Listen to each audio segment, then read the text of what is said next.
ಅಲ್ಲ, ಜನರ ಅಭಿಪ್ರಾಯ ಏನು ಅಂದ್ರೆ ಹೆಸರುಗಳು ಹೇಳಿದ್ರಲ್ಲ, ಆ ಎಲ್ಲಾ ಹೆಸರುಗಳು ಒಟ್ಟಿಗೆ ಸೇರಿದ್ರೆ ಇನ್ನೂ ದೊಡ್ಡ ಮಟ್ಟದಲ್ಲಿ ಪ್ರತಿಭಟನೆ ಆಗ್ತಿತ್ತಲ್ಲ. ಅದ್ರ ಎಫೆಕ್ಟ್ ಬೇರೆ ಹೇಳಿದ್ನಲ್ಲ.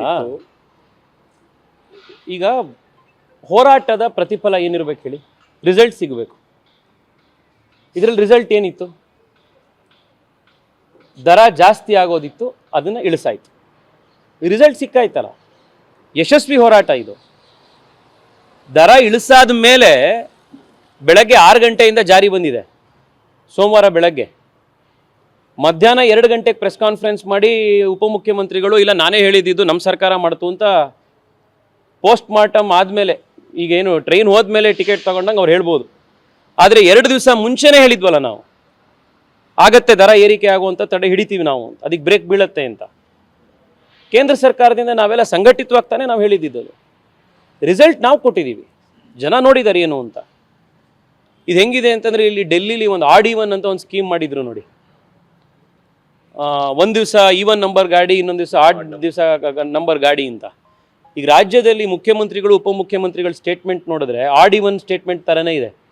ಒಂದು ದಿವಸ ನಮ್ಮ ಕೈಲಿ ಏನೂ ಇಲ್ಲ, ಇನ್ನೊಂದು ದಿವಸ ಇಲ್ಲ ನಾವೇ ತಡೆ ಹಿಡಿದಿದ್ದು, ಇನ್ನೊಂದು ದಿವಸ ಇದು ಕೇಂದ್ರದ ಸೆಕ್ರೆಟರಿ ಮಾಡ್ತಾ ಇರೋದು, ಇನ್ನೊಂದು ದಿವಸ ನಾವೇ ಮಾಡಿದ್ದು. ಇದನ್ನೆಲ್ಲ ಜನ ನೋಡಾದ ಮೇಲೆ ಸತ್ಯ ಏನು ಅನ್ನುವಂಥ ಜನಕ್ಕೆ ಅರ್ಥ ಆಗ್ತಾ ಇದೆ. ನಾನು ಮತ್ತೆ ಸ್ಪಷ್ಟವಾಗಿ ಇದನ್ನು ಹೇಳ್ತಾ ಇದ್ದೀನಿ. ಈ ಬಾರಿಯ GBA ಚುನಾವಣೆಯಲ್ಲಿ ಒಂದು ಜನಾಂದೋಲನ ಆಗುತ್ತೆ. ಈ ಬೆಂಗಳೂರನ್ನ ನೆಗ್ಲೆಕ್ಟ್ ಮಾಡಿರುವಂಥ, ಬೆಂಗಳೂರನ್ನ ಲೂಟಿ ಕೇಂದ್ರ ಮಾಡ್ಕೊಂಡಿರುವಂಥ, ಬೆಂಗಳೂರನ್ನ ಒಂದು ರೀತಿ ದೇಶದ ಎಲ್ಲ ಕಡೆಗೆ ಕಾಂಗ್ರೆಸ್ಸಿಗೆ ಫಂಡ್ ಮಾಡೋಕ್ಕಿರುವಂಥ ಒಂದು ATM ರೀತಿ ನೋಡಿರುವಂಥ ಕಾಂಗ್ರೆಸ್ಸನ್ನು ಬೆಂಗಳೂರಿನ ಜನ GBA ಚುನಾವಣೆಯಲ್ಲಿ ಓಡಿಸುವಂಥ ರೀತಿ ಒಂದು ಜನಾಂದೋಲನವನ್ನು ಒಗ್ಗಟ್ಟಾಗಿ BJP ಬೆಂಗಳೂರು ಕಟ್ಟುತ್ತೆ. ಅಲ್ಲ, ಜನರ ಅಭಿಪ್ರಾಯ ಏನು ಅಂದ್ರೆ ಹೆಸರುಗಳು ಹೇಳಿದ್ರಲ್ಲ, ಆ ಎಲ್ಲಾ ಹೆಸರುಗಳು ಒಟ್ಟಿಗೆ ಸೇರಿದ್ರೆ ಇನ್ನೂ ದೊಡ್ಡ ಮಟ್ಟದಲ್ಲಿ ಪ್ರತಿಭಟನೆ ಆಗ್ತಿತ್ತಲ್ಲ. ಅದ್ರ ಎಫೆಕ್ಟ್ ಬೇರೆ ಹೇಳಿದ್ನಲ್ಲ. ಈಗ ಹೋರಾಟದ ಪ್ರತಿಫಲ ಏನಿರ್ಬೇಕು ಹೇಳಿ, ರಿಸಲ್ಟ್ ಸಿಗಬೇಕು. ಇದರಲ್ಲಿ ರಿಸಲ್ಟ್ ಏನಿತ್ತು? ದರ ಜಾಸ್ತಿ ಆಗೋದಿತ್ತು, ಅದನ್ನು ಇಳಿಸಾಯ್ತು.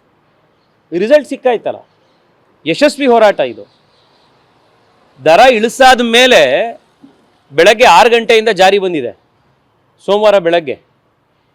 ಮಧ್ಯಾಹ್ನ 2 ಗಂಟೆಗೆ ಪ್ರೆಸ್ ಕಾನ್ಫರೆನ್ಸ್ ಮಾಡಿ ಉಪಮುಖ್ಯಮಂತ್ರಿಗಳು ಇಲ್ಲ ನಾನೇ ಹೇಳಿದ್ದು ನಮ್ಮ ಸರ್ಕಾರ ಮಾಡ್ತು ಅಂತ ಪೋಸ್ಟ್ ಮಾರ್ಟಮ್ ಆದಮೇಲೆ, ಈಗೇನು ಟ್ರೈನ್ ಹೋದ್ಮೇಲೆ ಟಿಕೆಟ್ ತಗೊಂಡಂಗೆ ಅವ್ರು ಹೇಳ್ಬೋದು. ಆದರೆ 2 ದಿವಸ ಮುಂಚೆನೇ ಹೇಳಿದ್ವಲ್ಲ ನಾವು, ಆಗತ್ತೆ ದರ ಏರಿಕೆ ಆಗುವಂಥ ತಡೆ ಹಿಡಿತೀವಿ ನಾವು, ಅದಕ್ಕೆ ಬ್ರೇಕ್ ಬೀಳತ್ತೆ ಅಂತ. ಕೇಂದ್ರ ಸರ್ಕಾರದಿಂದ ನಾವೆಲ್ಲ ಸಂಘಟಿತವಾಗ್ತಾನೆ ನಾವು ಹೇಳಿದ್ದು. ರಿಸಲ್ಟ್ ನಾವು ಕೊಟ್ಟಿದ್ದೀವಿ, ಜನ ನೋಡಿದ್ದಾರೆ ಏನು ಅಂತ. ಇದು ಹೆಂಗಿದೆ ಅಂತಂದರೆ, ಇಲ್ಲಿ ಡೆಲ್ಲಿಲಿ ಒಂದು ಆಡ್-ಈವನ್ ಅಂತ ಒಂದು ಸ್ಕೀಮ್ ಮಾಡಿದ್ರು ನೋಡಿ. ಒಂದು ದಿವಸ ಈವನ್ ನಂಬರ್ ಗಾಡಿ, ಇನ್ನೊಂದು ದಿವಸ ಆಡ್ ದಿವಸ ನಂಬರ್ ಗಾಡಿ ಅಂತ. ಈಗ ರಾಜ್ಯದಲ್ಲಿ ಮುಖ್ಯಮಂತ್ರಿಗಳು ಉಪಮುಖ್ಯಮಂತ್ರಿಗಳ ಸ್ಟೇಟ್ಮೆಂಟ್ ನೋಡಿದ್ರೆ ಆಡ್-ಈವನ್ ಸ್ಟೇಟ್ಮೆಂಟ್ ಥರನೇ ಇದೆ. ಒಂದು ದಿವಸ ನಮ್ಮ ಕೈಲಿ ಏನೂ ಇಲ್ಲ, ಇನ್ನೊಂದು ದಿವಸ ಇಲ್ಲ ನಾವೇ ತಡೆ ಹಿಡಿದಿದ್ದು, ಇನ್ನೊಂದು ದಿವಸ ಇದು ಕೇಂದ್ರದ ಸೆಕ್ರೆಟರಿ ಮಾಡ್ತಾ ಇರೋದು, ಇನ್ನೊಂದು ದಿವಸ ನಾವೇ ಮಾಡಿದ್ದು. ಇದನ್ನೆಲ್ಲ ಜನ ನೋಡಾದ ಮೇಲೆ ಸತ್ಯ ಏನು ಅನ್ನುವಂಥ ಜನಕ್ಕೆ ಅರ್ಥ ಆಗ್ತಾ ಇದೆ. ನಾನು ಮತ್ತೆ ಸ್ಪಷ್ಟವಾಗಿ ಇದನ್ನು ಹೇಳ್ತಾ ಇದ್ದೀನಿ. ಈ ಬಾರಿಯ GBA ಚುನಾವಣೆಯಲ್ಲಿ ಒಂದು ಜನಾಂದೋಲನ ಆಗುತ್ತೆ. ಈ ಬೆಂಗಳೂರನ್ನ ನೆಗ್ಲೆಕ್ಟ್ ಮಾಡಿರುವಂಥ, ಬೆಂಗಳೂರನ್ನ ಲೂಟಿ ಕೇಂದ್ರ ಮಾಡ್ಕೊಂಡಿರುವಂಥ, ಬೆಂಗಳೂರನ್ನ ಒಂದು ರೀತಿ ದೇಶದ ಎಲ್ಲ ಕಡೆಗೆ ಕಾಂಗ್ರೆಸ್ಸಿಗೆ ಫಂಡ್ ಮಾಡೋಕ್ಕಿರುವಂಥ ಒಂದು ATM ರೀತಿ ನೋಡಿರುವಂಥ ಕಾಂಗ್ರೆಸ್ಸನ್ನು ಬೆಂಗಳೂರಿನ ಜನ GBA ಚುನಾವಣೆಯಲ್ಲಿ ಓಡಿಸುವಂಥ ರೀತಿ ಒಂದು ಜನಾಂದೋಲನವನ್ನು ಒಗ್ಗಟ್ಟಾಗಿ BJP ಬೆಂಗಳೂರು ಕಟ್ಟುತ್ತೆ.